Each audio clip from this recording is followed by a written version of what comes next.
Currently, two of my favorite guns are Sig Sauers, and I actually have them both sitting right here. I want to take a look at them. I want you guys to come along and enjoy it. If you are new to the channel, thank you for checking it out. It takes just a few minutes to just kind of see what we're about here. We have a lot of fun. It's 2024, and I'm making a lot of changes to the channel in terms of more content and more better stuff. So make sure that you come back Mondays, Wednesdays, and Fridays at 7 p.m. Eastern, because then you can join the live stream. We run about 6 hours. We talk about all kinds of fun stuff, whatever you want: cars, guns, knives, computers. We run the gamut. I don't have anything specific set in mind, so come back and have some fun with me.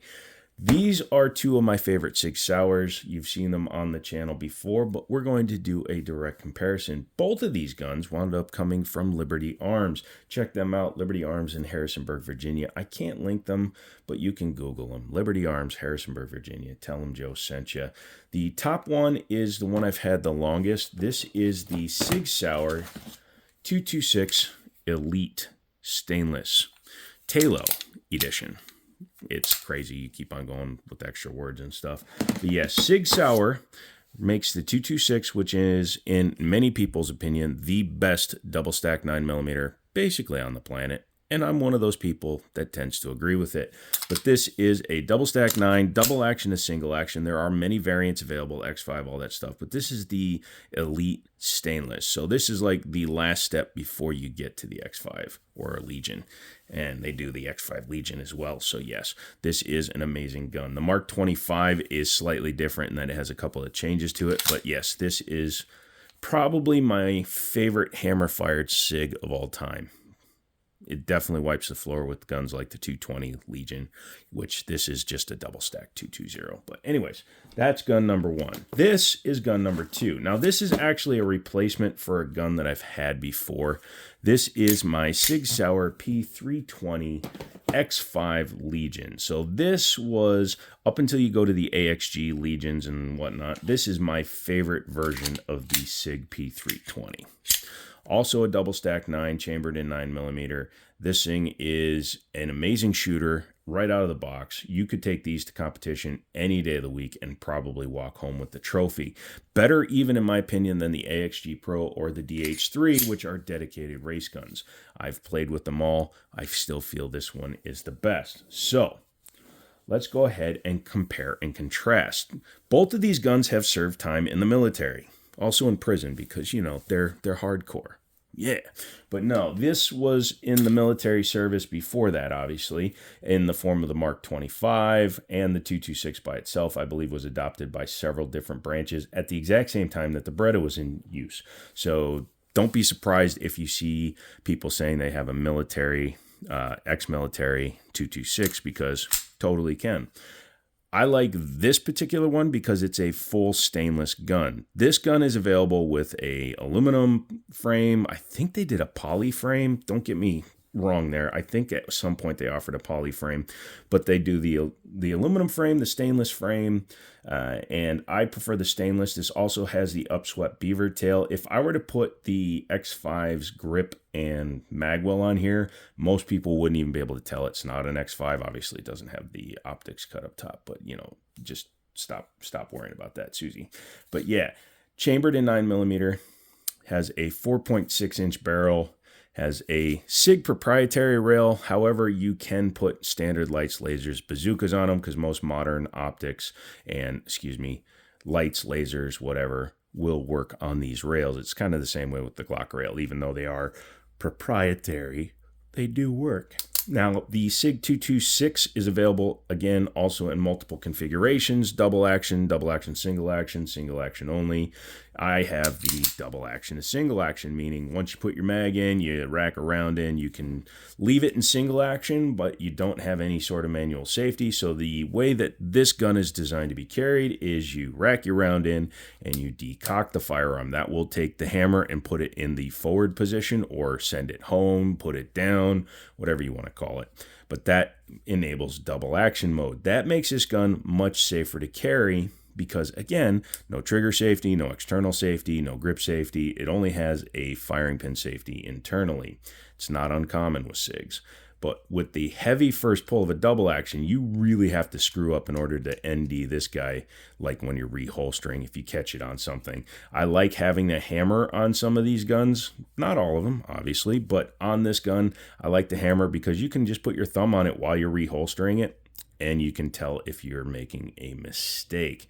Really, really decent. Let's go over here to the 320 since we're talking about the triggers and the safeties. This is a single action only, so clear.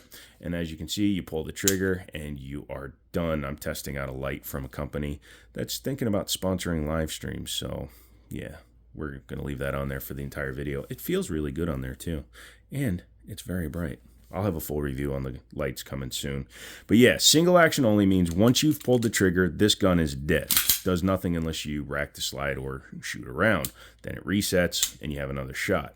That does present a bit of a quandary-ish, because once you've done this and you rack in your round, right, your gun is now live. There's no way to decock this. There's no trigger safety. Standard 320s have no safeties. The M17 variant does have a external manual safety because that's a requirement of the U.S. military, but most Sig Sauer striker fire pistols do not have safeties unless you ask for it. So yeah, once you have this gun loaded, it is hot and ready to go. And we are not getting into the, oh, if you drop it, it goes off on its own. That's a specific set of guns. It's a specific scenario. You can put it in the comments all you want. I will not respond to it. This one is probably the best shooting gun I've shot in a long time.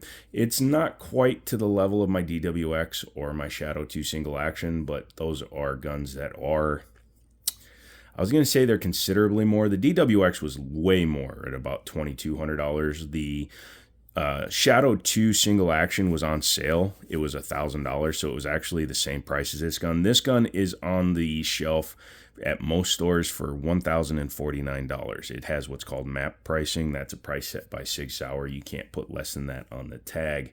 But yeah, it's almost $1,100. This one is almost $1,400.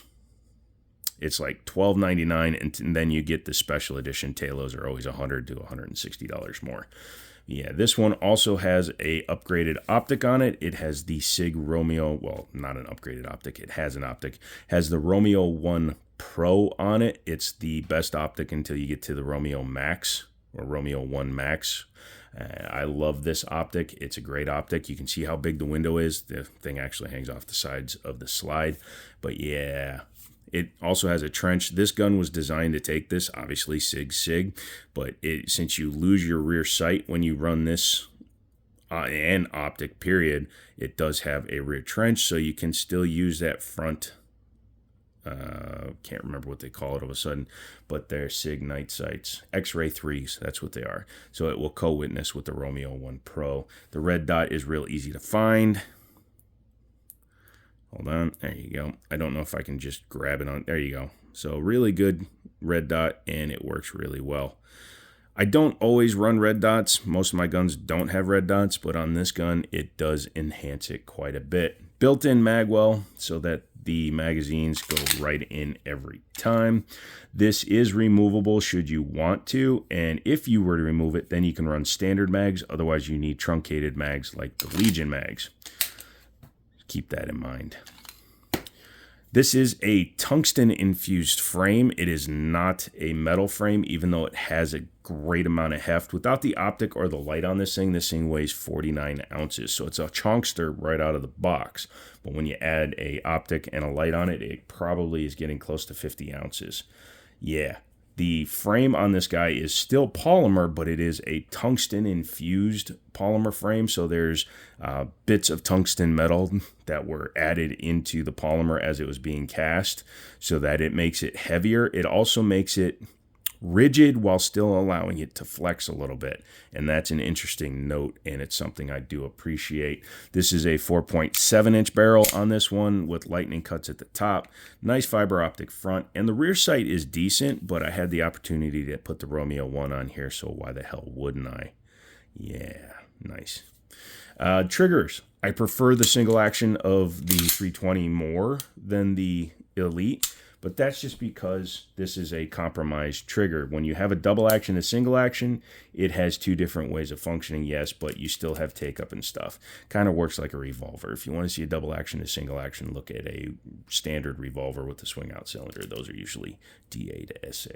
But yeah, as you can see, it comes way back. And it's a light pull, don't get me wrong. This is a nice pull on the trigger, but I still actually prefer the pardon me, the X5 trigger. Yeah, I still feel that's it's a little bit softer. The take up is a little bit shorter, and the brake is pretty reliable. And now it's weird to say that I prefer a striker fired over a hammer fired, but I prefer a striker fired that's decent over a hammer fired that uses a trigger bar. I prefer a 1911 for my hammer fired triggers. So yeah. In terms of shootability, both of these guns shoot amazing. I've shot both of them, and it's kind of a draw when it comes to which one I prefer.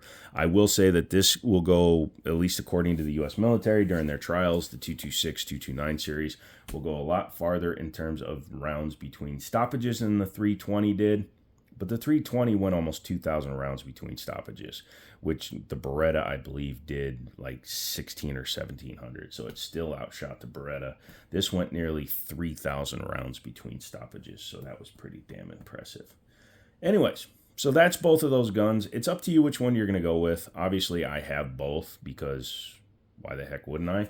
And I enjoy the hell out of both. They both serve different purposes, okay? This is a shooting gun. I mean, this is like a shooting gun. This is a ranged toy gun for me. I will not carry this in the store. I might, but I'll take the light off because I don't have a good holster for it yet.